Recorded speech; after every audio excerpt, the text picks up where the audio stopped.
Well, welcome to online church this week. I want to begin with a Bible reading, some of Jesus' words to us from Matthew chapter 11. Let's read together. It says this, it says, "Come to me, all you who are weary and burdened, and I will give you rest." And Jesus goes on to say, "Take my yoke upon you and learn from me, for I am gentle and humble in heart, and you will find rest for your souls. For my yoke is easy and my burden is light." Growing up, we had a bunch of friends some friends who had boats, and we had a boat, and so one of the things that we would do is go skiing, water skiing together. And I can remember one particular time going water skiing with some friends that had an amazing boat. It was a much bigger boat than we had. It had a place where you could sleep and place where you could eat and a fly bridge up the top. If you're talking about in terms of maybe different slang, you would say this boat was a lover, not a fighter. It was a boat for cruising and sleeping in. It was a boat for partying in, so to speak, not a boat for water skiing behind. But anyway, our friends had this boat, and one day we decided for myself and my friend's dad, for myself and Trevor, we would go skiing behind this boat, this big boat. And so we both could ski on one ski, and so we jumped in the water and we got ready. We kind of looked at each other as if, "Are you ready?" And yes. And so we yell out yes, and this boat takes off. But you got to remember, this boat was a lover, not a fighter. It was not designed for skiing. And so what, of course, happened was the boat took off the best that it could, but it just dragged and dragged us behind in the water. Now, I was a young boy. I was a lot smaller. I was a lot lighter. And so eventually I popped out of the water. But Trevor, my friend's dad, was getting dragged and dragged behind this boat for what seemed like forever, until eventually he popped up. But I can remember at one point standing there, and I'm already skiing, I'm up, and he's still being dragged behind this boat, and he is holding onto this rope. He is holding on with every fibre of his being. He's holding on with everything that he's got to this rope, just fighting it so that he could get up on top and ski. In the Bible, in Hebrews chapter 10, it says this. It says, "We hold unswervingly to the hope we profess, because he who promised is faithful."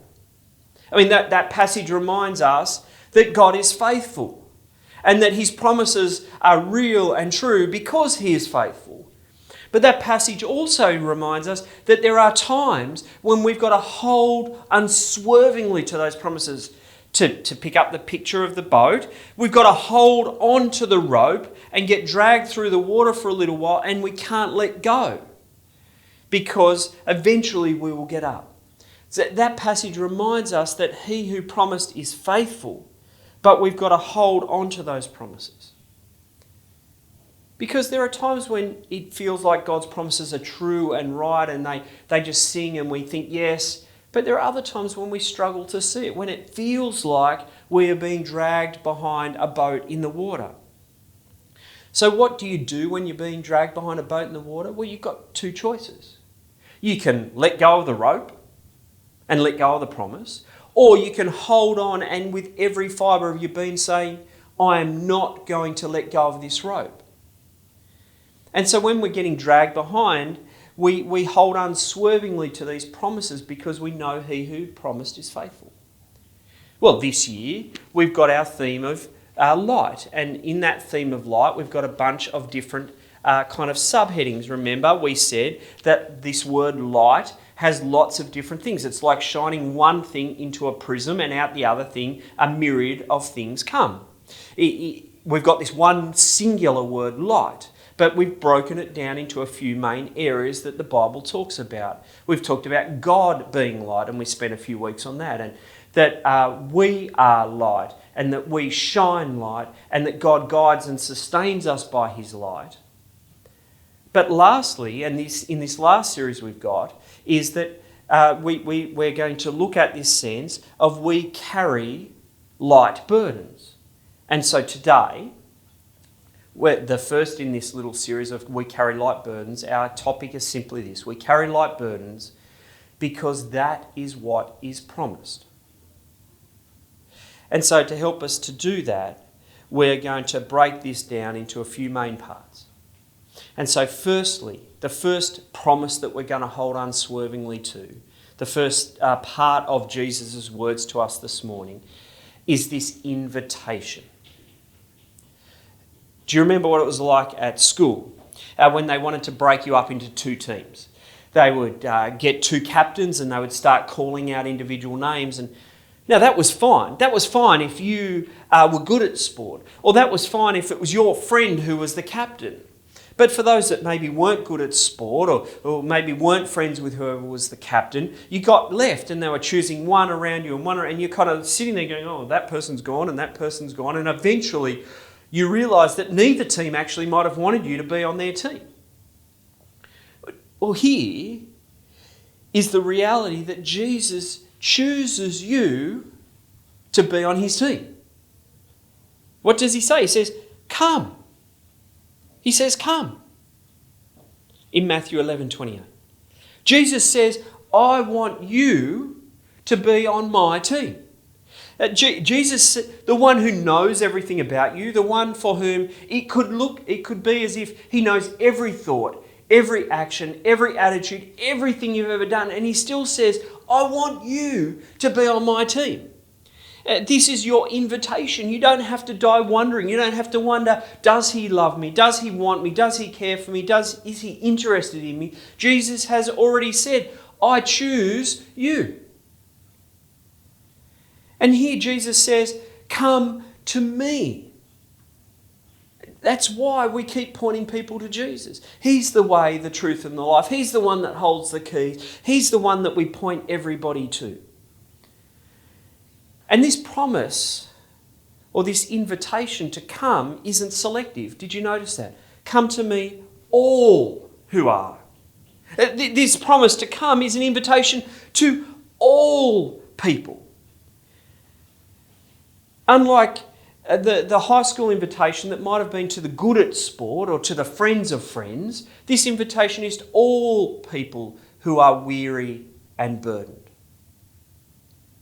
The invitation to come to him is open to all people who are weary, to all people who are burdened, to all people who in Matthew chapter 5, the Message translation translates it, to all who are at the end of their rope. As the Message translates this current passage, to all who are tired and worn out and burned out on religion. This is an invitation to all people to come. This is an invitation to all people to come and to take from him. To use the picture that we looked at the beginning, this is an invitation to all people who feel like they are being dragged behind the boat. There is this invitation to come to Jesus. For all people to come to Jesus. It's as if he looks at every person. He eyeballs every one of us. And he says, I know about you, but I want you to come. This invitation is to you. So firstly, these words of Jesus give us an invitation to come to him. Secondly, they call for a response. Part of being chosen in these teams at high school was that you were going to then go and play a game of some description, whatever that happened to be. And certainly when I was at school anyway, they would give you these sashes, like, these things that went across your body, and you would put them on, and they were, in my year anyway, they were red and blue. And you were either on the red team or you were on the blue team. And whilst life and faith isn't a game, there is this invitation that Jesus has and this response that he wants. And he wants you to join his team. He wants you to put on the sash that he has, so to speak. Because listen to how he says it. He says, come to me and take my yoke upon you. In high school, one of the great things was that when you were chosen by your team, that was it. If I was chosen by the blue team and my friends were on the red team, I couldn't say to the blue team, I don't want to be part of you. No, whatever I was chosen, I had to be on for that period of time. I didn't get a choice on the team. Once I was chosen, in a sense, I had to then just go ahead and join that team. But listen again to the words of Jesus. Take my yoke. I mean, here, Jesus says, you've got the choice to take my yoke upon you. Here in Jesus' great grace and mercy, he gives us a choice. It's as if he comes to us, he says, here is the yoke, here is the invitation. But I encourage you, but it's your choice to take it or not. He doesn't force us. He doesn't place it on us if we don't want it. He says, take this yoke upon yourself. I mean, in reading the rest of the sayings of Jesus, we know there is this call to be salt and light, this call to take the message to the world, this call to be like Jesus or respond like him in the world or whatever it happens to be. We understand there is this call to, in a sense, do something. And that's why he says, take this yoke from me. But we're going to look at more about what that yoke looks like in a moment. But first up, there is this response that he asks, and that is to take this yoke, to join his team, if I can use that language. And secondly, there is this further response in Matthew chapter 29. It says, take my yoke upon you and learn from me. One of the ancient writers put it like this: you are to cover yourself in the dust of your rabbi's feet. So in other words, you're to follow him, you're to learn from him, you're to look at what he does and so forth. There is this idea that you are to cover yourself in the dust of your rabbi's feet. Leon Morris says it like this, that we commit ourselves to an ongoing learning process. In other words, we come to him. And as part of this response, we choose to take this yoke. And as part of this response, we commit ourselves to learning from Jesus. So there is this invitation to come to him. There is this invitation to take his yoke and learn from him. And lastly, there is this opportunity to experience promise. When myself and my friend's dad, when myself and Trevor were being dragged behind this boat, eventually we both got up.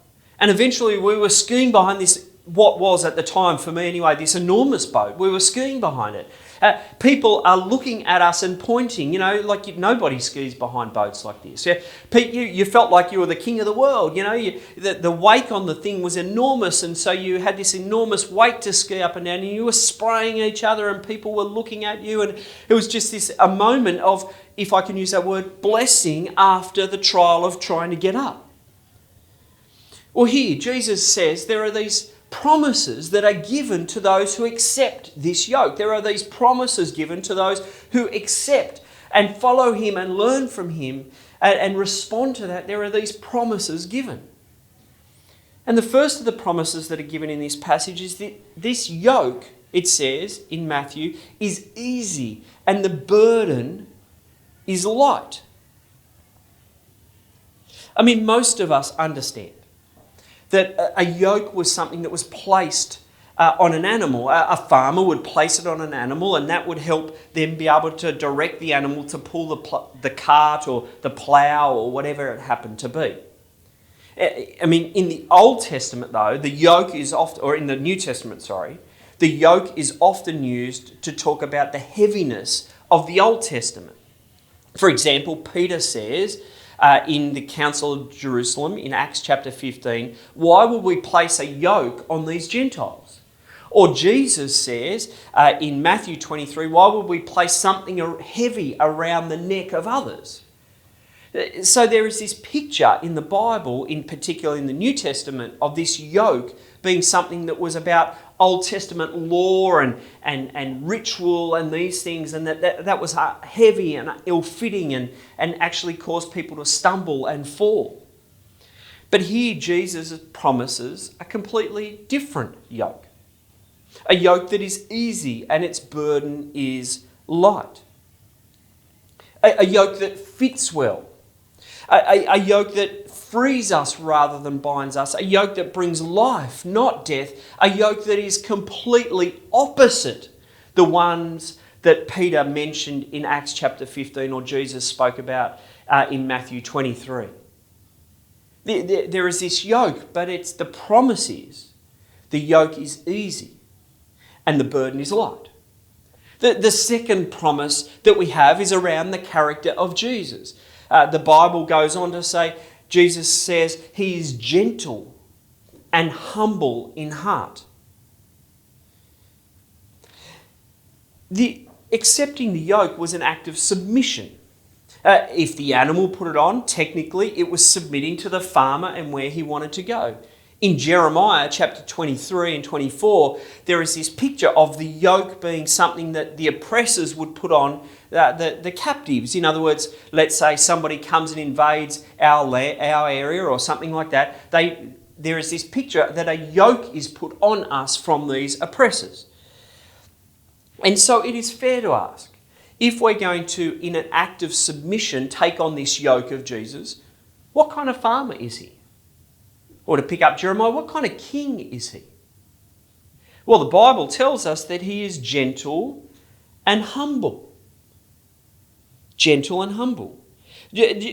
Unlike farmers who might beat and whip their animals, unlike farmers who might be cruel, unlike kings who might come in and use power and control and violence and oppression, Jesus comes in and he says, what kind of king am I? What kind of yoke are you putting on? Well, you're putting on the kind of yoke and I am gentle and humble. And in fact, it goes on to say he is gentle and humble in heart. This isn't a jacket that he puts on. It's not like he's sometimes gentle and humble and sometimes angry. It's not like he's gentle and humble if things are going well. When he says he is gentle and humble in heart, what he's saying is that this is the centre of all that he is. Leon Morris puts it like this: the heart locates the centre of his being. In other words, the heart locates these qualities at the centre of his being. It is not that he was making a show of being lowly. He really was lowly. It's at the centre of all that he is. So you've got this promise. You've got this promise that involves this yoke is easy and this burden is light. You've got this promise that involves that Jesus is gentle and humble in heart. And you've got this promise that involves rest. Listen to what it says. Come to me, all you who are weary and burdened, and I will give you rest. You will find rest for your souls. What does it mean to find rest? Does it mean we sit back and we sip cocktails by the sea and we sit back and we relax and we do nothing? Now, there's nothing wrong with a holiday, of course. But is this the kind of life that Jesus is talking about when he says, come and find rest? Well, clearly not. He says there's a yoke to carry. He says there's something to carry. There's a yoke to put on. There is work to be done, if I can use that language. But he says that there is this rest that comes. One writer puts it in terms of what this rest looks like this. He says, the rest in mind is the rest that enables the worker to go back to the task with renewed vigour. And Leon Morris goes on to say, those who bear Christ's yoke will know rest at the centre of their being. Isn't that a powerful line? That we would know rest at the centre of our being. Rest because we've been embraced by the loving God. Rest because we know we've found what we were looking for in terms of significance and belonging and security and purpose. We have found rest in these things. Rest for our soul in the midst of life and faith. I tried this week to put this into my own words, to say, well, what does this passage look like for me in the midst of my own struggles of late? And here's what I wrote. There is a rest that can come sometimes slower and more painfully than we would like, to the very centre of who we are as we acknowledge Jesus' sovereignty, his character and his presence in every situation we face, even the situations we do not want to go through. And in those difficult times, we hold on to the promise of Jesus that includes the yoke he gives us, never strangling me. Now that sentence is easy to say, but that sentence has been profoundly difficult for me to live through. It's a sentence that I've got to keep coming back to again and again and again. So how do we finish? Well, we framed this series, this section of the series around we carry light burdens. And it's true, sometimes we feel that, don't we? We know that, following Jesus is a great and amazing and it just, everything in us sings and there's joy and all of these things. But we know that sometimes following Jesus feels like we're being dragged behind the boat. It doesn't feel light and easy, it feels heavy and hard. There have been times in my recent experience where, if I'm honest with you, it has felt anything but light and easy. There have been times in my recent experience that it has felt the exact opposite, that it has felt like a crushing weight, that it has felt like it's hard to know how to walk, it's a burden that I'm not sure I can carry. But at those times when we feel like we're being dragged behind the boat, we've got two choices. You can let go of the rope and let go of the promises that are included in this passage and in lots of other passages in the Bible. Or you can choose to grip that rope with all of your might and say, regardless of what is happening, I am not letting go of this rope because he who promised is faithful. And so I am not letting go of this rope. And yes, it feels like I'm being dragged behind the boat. Yes, it feels like I'm never going to pop up. Yes, it feels like it's a heavy weight. And yet he who promised is faithful. And so I am not going to let go of this rope. I'm not going to let go because he who promised is faithful and his promises come true. And we don't do this because we want to delude ourselves or make ourselves feel good when it's not true. We keep holding on to the rope of promise because Jesus' promises are faithful. He who promised, according to Hebrews, is faithful. He's faithful in many ways. But the passage reminds us, or there is a passage in the Bible that reminds us that while we were still sinners, Christ died for us in Romans 5. There is this passage that reminds us that he has already proven his faithfulness once in a big way. And so he will continue to prove his faithfulness to us in all the other ways that come. So we carry light burdens. And we carry light burdens because that is what is promised to us. So Jesus' words to us today give us an invitation, this amazing invitation from him who is gentle and humble in heart to come to him. He gives us this opportunity to respond, to take his yoke and learn from him. And he gives us lastly in this idea of light burdens, he gives us these promises. That his yoke is easy and his burden is light. He gives us these promises that Jesus is gentle and humble in heart. And he gives us these promises where we will find rest for our soul. I encourage you to respond to his invitation today. His invitation that calls you to join with him. His invitation that calls you to be with him. His invitation that options you promises to hold on to. Promises of a yoke being light and easy. Promises of being gentle and humble in heart in how he treats you. And promises of finding rest, real rest, a lasting rest, rest for your soul. God bless this week.